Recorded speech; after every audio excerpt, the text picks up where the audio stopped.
Hello friends, இந்த வீடியோவில் நம்ம பார்க்க போகிற டாபிக் வந்து என்னென்னா நேம்டு கான்ஸ்டன்ட்ஸ். ஸோ அப்படின்னா என்ன, அதோட பெனிஃபிட்ஸ் என்ன அப்படிங்கிறத பற்றி பார்க்கலாம் வாங்க. நேம்டு கான்ஸ்டன்ட்ஸ் அப்படின்னா என்னன்னு சொல்லி வந்து பார்த்தீங்கன்னா, இப்போ வந்து நம்ம வேரியபிள்ஸ் பார்த்தோம் இல்லையா, அதோட வேல்யூஸ் வந்து நமக்கு வந்து எப்போ வேணால் நம்ம வந்து சேஞ்ச் பண்ணிகிட்டே இருப்போம்னு சொல்லி சொன்னோம். ஸோ சில வேல்யூஸ்லாம் வந்து பார்த்திங்கன்னா எப்போவுமே பெர்மனெண்ட்டாக இருக்கும், அதை நம்ம வந்து சேஞ்சே பண்ண முடியாது. ஸோ அந்த மாதிரி வேல்யூஸ்லாம் வந்து பார்த்திங்கன்னா கான்ஸ்டன்ட்ஸ்னு சொல்லுவாங்க. ஸோ அதை தான் வந்து பார்த்திங்கன்னா நேம்டு கான்ஸ்டன்ட்ஸ். ஸோ அந்த மாதிரி கான்ஸ்டன்ட்ஸ்லாம் வந்து பார்த்திங்கன்னா நம்ம வந்து எப்படி யூஸ் பண்ணணும்னு சொல்லி வந்து பார்த்திங்கன்னா, எப்போவுமே வந்து அப்பர் கேஸ் லெட்டர்ஸ் தான் வந்து யூஸ் பண்ணணும் அந்த மாதிரி வேரியபிளாக நம்ம வந்து டிக்ளேர் பண்ணுறப்ப. உங்களுக்கு புரியலைன்னா வாங்க ஒரு எக்ஸாம்பிள் மூலிமா நம்ம வந்து பார்க்கலாம். ஏரியா ஆஃப் சர்க்கிள் அந்த எக்ஸாம்பிள் நான் வந்து எடுத்துக்கிறேன். ஸோ இந்த இடத்துல வந்து பார்த்திங்க அப்படின்னா நம்ம என்ன பண்ணியிருக்கோம்னா, இந்த பை வேல்யூ இருக்கு இல்லையா, ஸோ 3.1415 அந்த மாதிரி வரும். ஸோ அந்த பை வேல்யூ வந்து பார்த்திங்கன்னா பெர்மனெண்ட் தான் எப்போவுமே. நீ எந்த ப்ரோக்ராம் நீங்கள் யூஸ் பண்ணாலும் அது எப்போவுமே ஒரே மாதிரி தான் இருக்க போகுது, அதோட இது வந்து மாற போகிறது கிடையாது. ஸோ இப்போ நான் இதே இதை வந்து பார்த்தீங்கன்னா மல்டிபிள் நிறைய இடத்துல நான் வந்து யூஸ் பண்ணியிருந்தேன்னு வச்சுக்கோங்களேன், ஒவ்வொரு தடவையும் நான் 3.141 தனித்தனியாக டைப் பண்ணிகிட்டே இருக்கணும். ஸோ அதுக்கு பதிலாக நான் வந்து என்ன பண்ணுறேன் அப்படின்னா வந்து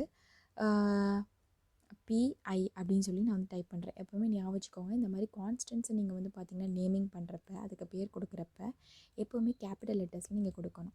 so pi is equal to நான் என்னன்னு சொல்லி கொடுக்குறேன்னா 3.141 அந்த மாதிரி சம்திங் வரும். ஸோ அந்த வேல்யூ நீங்கள் வந்து கொடுத்துட்டு இந்த இடத்துல நீங்கள் அந்த மாதிரி வந்து ஒவ்வொரு இடத்துலையும் போய் அப்படி கொடுக்காம டேரெக்டாக நீங்கள் என்ன பண்ணிக்கலாம்னா பை அப்படின்னு சொல்லிட்டு அந்த வேல்யூவை நீங்கள் யூஸ் பண்ணிக்கலாம்.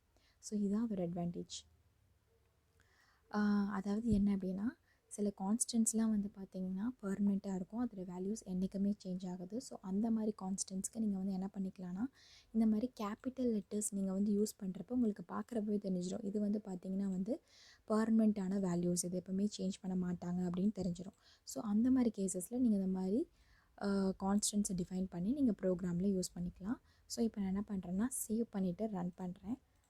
ரன் பண்ணுறப்ப வந்து பார்த்திங்கன்னா ஸோ அதே தான் எனக்கு வந்து அதே ஏரியா தான் கிடைக்கிது. ஏரியா ஆஃப் சர்க்கிள் வந்து 3.4 × 7 × 7 அப்படின்னா ஸோ அதே வேல்யூ தான் எனக்கு வந்து கிடைக்குது. So there is no change in the அவுட்புட்டில் எனக்கு எந்த சேஞ்சும் கிடையாது. சரி, ஓகே, நான் இந்த மாதிரி கான்ஸ்டன்ட்ஸ் யூஸ் பண்ணுறதுனால எனக்கு என்ன ஒரு அட்வான்டேஜ்னு நீங்கள் வந்து யோசிக்கலாம். என்ன, இதை வந்து லைட்டாக வந்து இங்கே யூஸ் பண்ணுறதுக்கு பதிலாக ஒரு வேரியபிளில் வந்துட்டு அசைன் பண்ணிவிட்டு இதை வந்து இங்கே மாற்றிருக்காங்க அவ்வளோதானே அப்படின்னு நீங்கள் நினைக்கலாம். ஸோ இதோட பெனிஃபிட்ஸ் வந்து என்ன அப்படின்னு சொல்லி வந்து பார்த்தீங்க அப்படின்னா,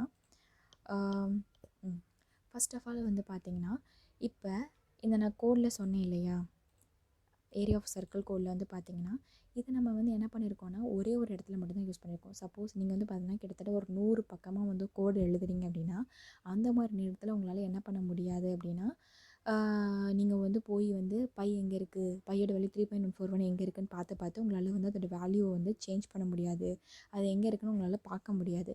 ஸோ அந்த மாதிரி நேரத்தில் வந்து பார்த்திங்கன்னா நீங்கள் அந்த ஒரே ஒரு இந்த மாதிரி நீங்கள் வந்துட்டு நிறைய இடத்துல நான் பை கொடுத்துட்டேன், அதோட வேல்யூஸ் நான் தப்பாக டைப் பண்ணிட்டேன். இங்கே 3.141க்கு பதிலாக நான் வந்து என்ன டைப் பண்ணிட்டேன்னா 2.141 டைப் பண்ணிட்டேன்னு வச்சுக்கோங்க. அப்போ நான் என்ன பண்ணுவேன், எல்லா இடத்துலையும் இப்போ 100 பக்கத்தில் நீங்கள் கோட் எழுதிருக்கீங்கன்னா ஒவ்வொரு பேஜாக போய் பை எங்கே இருக்குது பை இருக்குன்னு நீங்கள் சர்ச் பண்ணி போடுறதுக்கு பதிலாக இதே இடத்துல நான் என்ன பண்ணிடலான்னா நான் வந்து 3 அப்படின்னு சொல்லி நான் ஈஸியாக வந்து மாற்றிட முடியும். ஸோ இந்த மாதிரி என்னால் ஈஸியாக ஒரே ஒரு இடத்துல சேஞ்ச் பண்ணால் மட்டும் முடியும் அப்படிங்கிற ஒரு ரீசன், ஒரு அட்வான்டேஜ் இருக்குது. அதுக்கப்புறம் வந்து பார்த்திங்கன்னா இந்த வேல்யூஸ் வந்து பார்த்திங்கன்னா இப்படியே வந்து போயிட்டே இருக்கும். இது 3 டிஜிட்டில் நான் வந்து ஸ்டாப் பண்ணியிருக்கேன். ஆக்சுவலாக இது வந்து பார்த்திங்கன்னா 5, 7 அப்படின்னு சொல்லிட்டு கண்டினியூஸாக நம்பர்ஸ் வந்து போயிட்டே இருக்கும். ஸோ இதே மாதிரி வேல்யூஸ் வந்து பார்த்திங்கன்னா நீங்கள் வந்து இந்த மாதிரி கான்ஸ்டன்ட்ஸ் யூஸ் பண்ணாமல் நான் இங்கே டைப் பண்ணியிருக்கேன். இதே மாதிரி 100 பேஜ் போகிறப்ப நீங்கள் என்ன பண்ணுவீங்க, அதே மாதிரி 3.1415768 அப்படின்னு சொல்லிட்டு நீங்கள் நம்பர்ஸ் டைப் பண்ணிட்டே போகணும். எங்கெல்லாம் யூஸ் பண்ணுறீங்களோ அது உங்களுக்கு கஷ்டம். நீங்கள் ரிப்பீட்டடாக டைப் பண்ணிகிட்டே இருக்கிறது ஞாபகம் வச்சுக்கணும். ஸோ அது ஒரு கஷ்டம். செகண்ட் வந்து என்ன அப்படின்னா, நீங்கள் வந்து ஒரு இடத்துல தப்பு பண்ணால் கூட நீங்கள் எல்லா இடத்துலையும் போய் சேஞ்ச் பண்ணிகிட்டே இருக்கிறது அதுவும் இன்னொரு கஷ்டம். அது மட்டும் இல்லாமல் இன்னொரு அட்வான்டேஜ் வந்து என்ன அப்படின்னு சொல்லி வந்து பார்த்திங்கன்னா, நீங்கள் வந்து இந்த மாதிரி டிஸ்கிரிப்டிவாக நேம் வந்து யூஸ் பண்ணுறீங்க. அதாவது இதை பார்த்தோன்னே உங்களுக்கு வந்து தெரிஞ்சிடுது. ஸோ இது வந்து பையோட வேல்யூ அப்படின்னு. பையனை 3.141 எல்லாருக்கும் தெரியும். சப்போஸ் சில வேல்யூஸில் இப்போ அப்படிங்கிற வேல்யூலாம் தெரியாது. ஸோ அந்த மாதிரி டிஸ்கிரிப்டிவாக நீங்கள் வந்து நேம் யூஸ் பண்ணுறதுனால உங்கள் ப்ரோக்ராமை பார்க்குறப்ப ஈஸியாகவே எல்லாருக்கும் புரிஞ்சிடும், ஓ இந்த பை வேல்யூ வந்து அந்த கோடில் எங்கேயும் யூஸ் பண்ணியிருக்காங்க அப்படின்னு. இப்போ நம்ம சிம்பிளாக கோட் போட்டிருக்கனால இது ரொம்ப வந்து அந்தளவுக்கு பெனிஃபிட்ஸ் இல்லாத மாதிரி உங்களுக்கு தெரியுது. இதே வந்து 100 பேஜ் 200 பேஜ் அந்த மாதிரி நீங்கள் வந்து கோட் எழுதுகிறப்ப உங்களுக்கு வந்து தெரியும். ஸோ இந்த மாதிரி நம்ம கான்ஸ்டன்ட்ஸ் யூஸ் பண்ணுறது பார்த்திங்கன்னா நமக்கு நிறையாவே பெனிஃபிட்ஸ் இருக்குது. அதனால் உங்கள் கோடு நீங்கள் எழுதுகிறப்ப வந்து பார்த்திங்கன்னா எங்கெங்கெல்லாம் உங்களுக்கு வந்து கான்ஸ்டன்ட்ஸ் வேணுமோ, எங்கெங்கெல்லாம் நார்மலாக வேரியபிள்ஸ் யூஸ் பண்ணணுமோ அதை யோசிச்சு நீங்கள் வந்து கரெக்டாக யூஸ் பண்ணுங்கள்.